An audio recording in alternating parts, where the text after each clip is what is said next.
Здравствуйте! В этом видео я вам хочу показать 3 удобрения, которые поможет, чтобы пеларгония и любые другие цветы начали пышно, активно цвести. Вы, наверное, все заметили, что пришла весна, солнечные дни стали длиннее, ярче, и пеларгония активно начала закладывать бутоны. И чтобы вот этих бутонов было как можно больше, я рекомендую пеларгонию сейчас подкормить.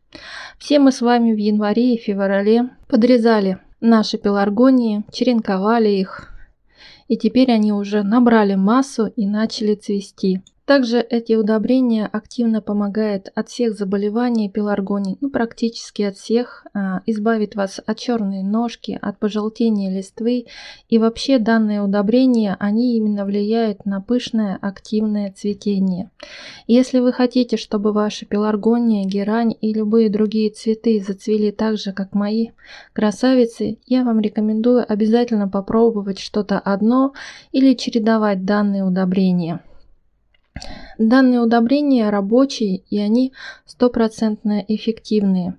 Помогают растения, даже самое слабое растение, оздоровить, и они будут выглядеть намного лучше и красивее. Посмотрите, вот эту красавицу мы недавно совсем обрезали, пересадили, вместе с вами пересаживали, и теперь она набрала массу. Вот через месяц она набрала массу и начала цвести. Видите, новый грунт с циолитом. Я ее подкармливала специально для цветения. И вот так вот она сейчас еще совсем маленькая. Она еще наберет массу, но уже заложила бутоны. 3 цветоноса на ней. 2 уже распустились и 1 готовится. Она очень красивая. Это тюльпановидные пеларгонии. Итак, первое удобрение называется люголь.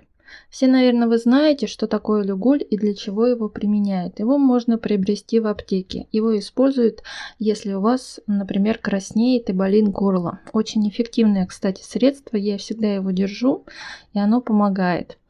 Оно также помогает для растений. Нам надо 3 капельки на 1 литр воды. Добавляете, хорошо перемешиваете и поливаете ваши цветочки. Именно йод помогает активно запустить цветение. Также помогает поддержать здоровье самих растений, и они меньше желтеют, лучше растут и меньше болеют. Очень эффективное, кстати, удобрение. А глицерин, который содержится в люголе, он помогает нарастить зеленую массу. И листики становятся красивые, очень ярко-зеленые и меньше желтят, или практически не желтят. Пожелтение листвы зависит больше от ухода, чем от удобрений, поэтому учтите этот момент. Обычно у меня листва желтеет, когда я редко поливаю свои пеларгонии, то есть долго оставляю их сухими. И, как правило, если они постояли 3-4 дня сухими, листик один начинает желтеть, потому что он вытягивает из листвы влагу. И поэтому пеларгония начинает помаленько отдавать свои листья ради того, чтобы сохранить себе достойный вид. Итак, второе удобрение — это практически то же самое, что и первое удобрение, только мы смешаем йод с глицерином вместе. Вдруг у вас нету, например, люголя, но есть глицерин и йод. Йод я всегда держу вот в такой вот стеклянной баночке с пипеткой.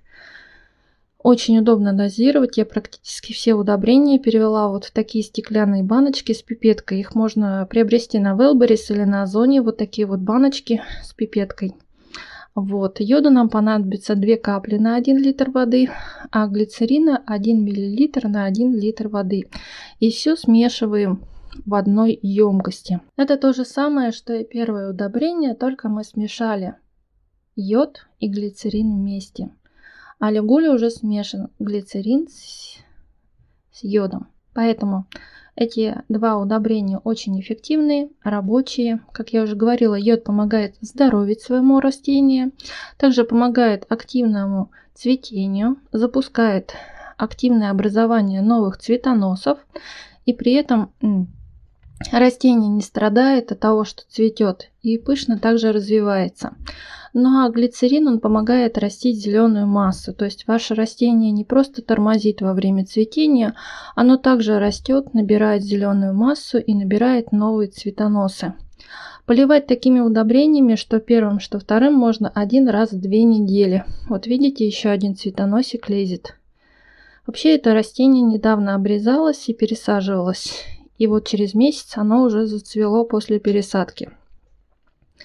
Итак, третье удобрение – это аминосил. Я его вообще использую очень давно. Для орхидей я его покупала и решила проверить на других своих растениях. В нем содержатся гуминовые кислоты, аминокислоты, витамины и макро-микроэлементы. Вот обратите внимание, здесь есть азот, фосфор, калий, кальций, магний, железо, марганец, цинк, медь. Это помогает от пожелтения листвы и хлорозов, а также 40 аминокислот. Именно благодаря аминокислотам у нас растение запускает образование новых цветоносов. Помните, я вам говорила, что есть такие удобрения, которые содержат огромное количество аминокислот, витаминов, и они эффективно помогают растению зацвести и красиво выглядеть. Этого удобрения нам надо 5 мл на 1 литр воды. Расход очень большой этого удобрения, поэтому его надолго не хватает, но в целом оно эффективное. Сразу скажу, что оно работает не сразу, то есть вы раз внесли и ждете, что растение зацветет. Такого не бывает. Как минимум надо внести, я по своим орхидеям заметила, что надо 4 раза полить этим удобрением, чтобы орхидея выпустила стрелку, цветонос. Да, это рабочее удобрение для орхидей, но для пеларгонии и герани это средство действует быстрее. То есть можно полить этим удобрением 2-3 раза, и уже вы заметите, как появится много новых цветоносов. Рабочие эффективные удобрения, которые я рекомендую, если вы не очень любите домашние какие-то удобрения, но хотите, чтобы использовать профессиональные, то вот это вот то, что надо. Хотя если в роли цветения использовать профессиональные, то это монокалий фосфат с специальными аминокислотами и витаминами. Я чуть позже, когда придет весна, вам покажу профессиональные удобрения для цветения. Потому что сейчас их смысла использовать нет, а именно запустить глобальное цветение на огромном пышном кусте, вот это будет здорово. Поэтому оставайтесь со мной, я обязательно в марте их покажу, всю эту линейку профессиональную. Но сейчас я их не использую, и зимой я их не использовала, потому что смысла нет. Чтобы эти удобрения работали, нужно свет, хорошее, мощное освещение, именно вот весеннее или летнее солнце, когда оно светит ярко и растения начинают активно цвести.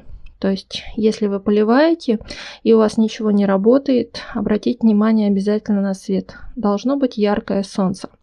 Если вам понравилось видео, поставьте лайк, подписывайтесь на мой канал. Всем пока-пока. Всегда с вами Елена.